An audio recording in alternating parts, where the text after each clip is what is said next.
国际消息，咱要来看，反对讲二是表示，高中方志哥的病情也无讲真好，不过已经有较改善啊。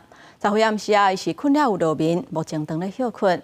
也那这届嘛是方志哥伊做高中以来住院住上久的一届。 天主教高中方志哥当时也未脱离危险。梵蒂冈新闻社发动马拉松祈福活动，自24号开始，所有住伫咧罗马的司机主教、加罗马教廷也有教区的神职人员，将会汇集各地天主子民的关怀，继续踏暗伫咧圣伯多禄广场为高中的健康念玫瑰经。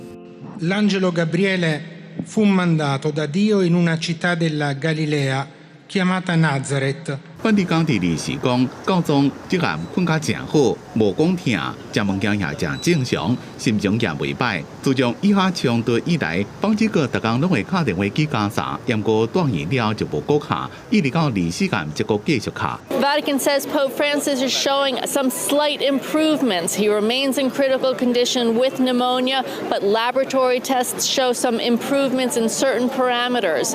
He is still receiving some supplemental oxygen, but at reduced levels of concentration.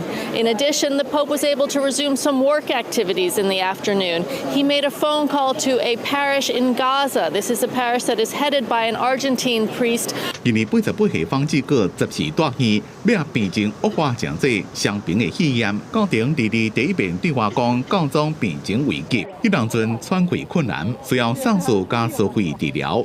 23继续接受高流量上诉，恢复的检查报告显示有初期的轻度油脂衰竭，不过即马已经控制掉。医学界讲，高中的临床病情真复杂，一怪等待药啊治疗的效果出来。因若油脂衰竭有可能是败血症早期阶段的症状。公司新闻黄文玲编辑。